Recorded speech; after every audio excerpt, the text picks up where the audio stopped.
Türkiye'den öğrenebileceği çok şey vardır. Çünkü Türkiye dünyadaki gıda güvenliğinin en yüksek olduğu ülkelerden birisi.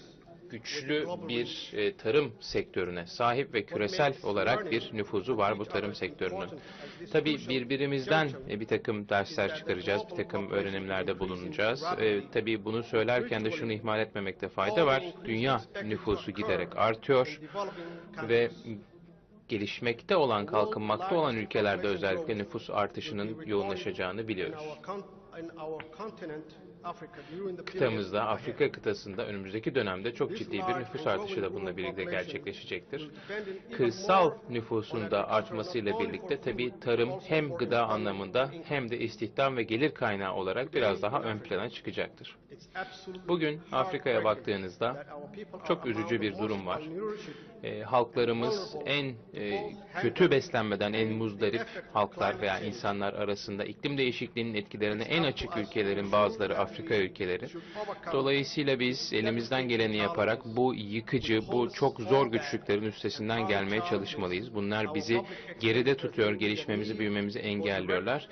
Tabii tıbbi yardım gibi doğrudan müdahalelere de mecburiyet oluyor. Bu konuları çözmediğimiz, iyileştirmediğimiz sürece bu da son derece maliyetli malumunuz. Tarım sektörüne yoğunlaşarak biz gıda güvensizliği veya güvenliğinin olmayışının olumsuz etkilerini azaltabiliriz diye düşünüyorum. Tabii bununla birlikte daha iyi fırsatlar bulmak amacıyla hem kendileri hem de aileleri için Afrika ülkelerinden ayrılan en parlak zihinlerimiz biliyorsunuz Avrupa'ya veya Kuzey Amerika'ya gidiyorlar. Onları da belki geri cezbetmek mümkün olabilir. Afrika'da bugün itibariyle tabii teknolojik ilerlemeye de ihtiyaç var ki tarım sektörümüzün potansiyelini, tarım işletmelerinin potansiyelini daha da üst seviyeye çekebilelim. Başarı için gerekli unsurlara aslında sahibiz.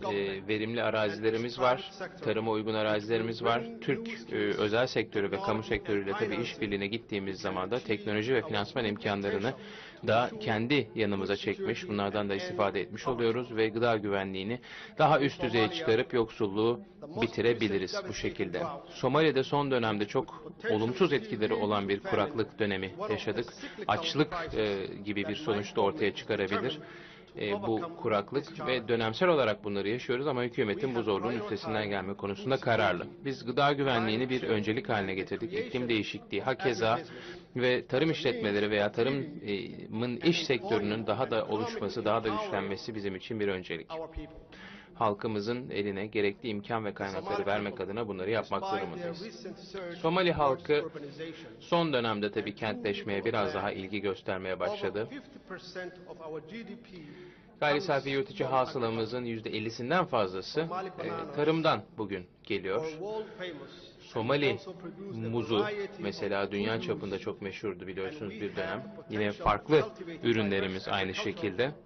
Çok çeşitli tarımsal ürünleri biz çok geniş tarımsal arazilerde bugün üretme becerisine sahibiz. Bu tabii bizim boşa harcamayacağımız bir fırsat ve sizleri hepinize Somali'ye yatırım yapmaya da ben davet etmek istiyorum. Somali'nin 8 milyon hektarlık bir tarım arazisi bugün itibariyle mevcut. Bunlar verimli araziler ve 500 milyondan fazla insanı bu arazilerde yapılacak tarımla beslemek mümkün. Tabii Somali'nin aynı şekilde bir ayrıcalığı da dünyadaki belki de en stratejik yerlerden birinde bulunması. Bu konferans esasen kısa vade ve uzun vadeye aynı anda odaklanmalı. Ne gibi sonuçlar elde edebiliriz? Tüm paydaşlar nasıl bir araya gelip ortaklıklar kurabilir? Ve Afrika Birliği'nin de 2062 vizyonunun bir kısmını nasıl gerçekleştirilebiliriz? Yine Birleşmiş Milletler 2030 sürdürülebilir hedeflerin de bir kısmını nasıl gerçekleştirebiliriz diye düşünmemiz gerekiyor. Bu konferansın başarısı ve takip eden dönemde yapılacak çalışmalar tabi sadece büyük kurum ve kuruluşlar tarafından sonuçta belirlenmeyecek veya yargılanmayacaktır. Ancak bu halklarımızın da yararına elbette olacağını bu sonuçların unutmamakta fayda var. Türkiye'deki iş camiasına, iş adamlarına, iş kadınlarına da ben teşekkür etmek ve bir çağrıda bulunmak istiyorum. Lütfen Afrika'da rekabetçi gücünü rekabet edin, rekabetçiliğinizi arttırın ve yatırım yapmaya devam edin. Afrika sizin de ikinci evinizdir. Çok teşekkür ediyorum ben vakit ayırdığınız için. Sizlere hitap etmek benim için bir onurdu. Çok teşekkür ederim.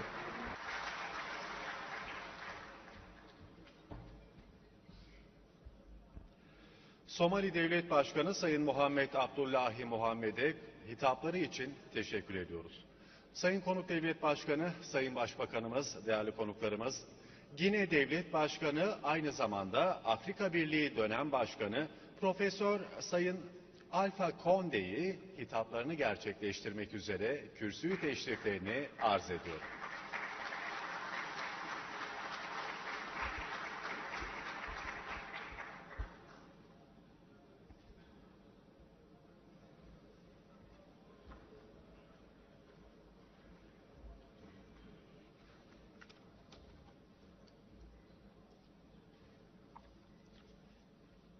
Excellence, Monsieur le Président de la République de Somalie, Somali Excellence, Monsieur le Cumhurbaşkanı, Premier ministre de Turquie, Türkiye Cumhuriyeti Excellence, Monsieur le Başbakanı, Président du Conseil des relations économiques étrangères de la Turquie, Afrika Birliği Madame la Commissaire Komisyonu de l'Union Başkanı, Afrika Birliği Kırsal Ekonomi ve Tarım Komisörü, Türkiye Cumhuriyeti Gıda Tarım Hayvancılık Bakanı, représentants des organisations internationales, uluslararası kuruluş temsilcileri, gouvernementales, hükümet temsilcileri, représentants du secteur privé özel et de la sektör communauté d'affaires de Turquie temsilcileri, Türkiye Afrika Tarım Bakanlarına katılan hanımefendiler, un grand honneur beyefendiler. et un privilège Bugün de m'adresser à burada cette conférence inaugurale sizler önünde söz alıyor olmaktan büyük mutluluk ve onur duymaktayım. alimentaire en Afrique, Turquie.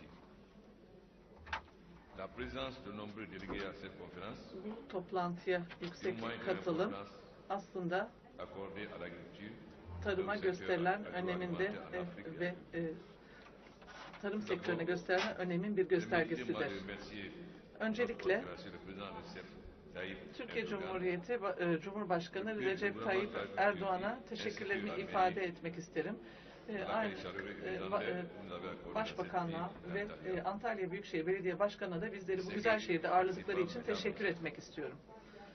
Comme la plupart d'entre vous le savent, Hepinizin bildiği gibi l'Afrique est maintenant confrontée à la Afrika sécheresse, en particulier en Afrique orientale et australe. kuraklıkla karşı karşıyadır. Özellikle Doğu Afrika bölgesi ve Provoquer la mort du bétail et perturber les bu moyens de subsistance. hayvancılığı da etkilemiş ve hayvanların ölümüyle Également sonuçlanmıştır. augmenter les taux de malnutrition des enfants. Aynı zamanda çocukların yetersiz beslenmesine sebep olmuştur. Bu yetersiz beslenme kırsal kesimlerde daha çok Cette gözlemlenmektedir. crise a mis en évidence Bu kriz aynı zamanda la nécessité d'adopter et de mettre en œuvre des stratégies coordonnées d'atténuation yine belirli stratejilerin et kabul d'accorder la edilerek priorité à iklim l'agriculture değişikliğiyle mücadele etmeye yönelik hayata geçirilmesi için çalışmalar au yapmamız secteur agricole gerektirdi. tel que prévu dans le cadre du programme global de développement de Küresel l'agriculture en program Afrique adopté à çerçevesinde Maputo, au Mozambique en 2003. Maputo'da 2003 yılında Cela nécessite bu également zorluklara de karşı faire de mücadele etmek l'irrigation üzere çeşitli une kararlar priorité dans alınmıştır. l'agriculture africaine. Bizlerin Afrika tarımına yönelik Malgré öncelik les vastes belirlememiz ressources gerekiyor en ve eau en Afrique, Afrika'da seulement 6% des secteurs su agricoles sont kaynaklarının actuellement çok sous olmasına irrigation. rağmen sadece toprakların Or, défi dans %6'sı l'Afrique sulamadan confrontée et la faydalanıyor ve qui est principalement due ülkemizde à la faible productivité kıtamızda agricole yaşanan et à la açlık sécheresse. ve kuraklıktan En kaynaklanmaktadır. Afrika'da Les taux de production de céréales et de productivité sont les tahıl plus bas selon les normes. üretimi en düşük Par exemple, seviyededir. Mesela Le rendement moyen en riz par hectare en Afrique est environ la moitié de la moyenne pirinç mondiale. üretimi Le chiffre comparatif olması pour le rendement gereken du maïs rakamın est çok encore pire, altındadır ve soit environ le quart de la moyenne mondiale. dünya üretiminin 1/4'ünü Accroître la ancak production temsil agricole. etmektedir. Nous devons accorder la priorité à la recherche et à l'extension Bizler de agricole. tarım Le alanında financement des araştırmalara daha systèmes fazla nationaux ağırlık et de vermeliyiz recherche agricole. ve doit être kuraklığa considérablement augmenté. çözüm üretmeliyiz. Üretimi De plus, arttırmalıyız. Les liens entre la recherche des secteurs publics et privés devrait être özel renforcée. sektörle kamu sektörü arasındaki ilişkilerin daha da La güçlendirilmesi recherche devrait être gerekmektedir. efficacement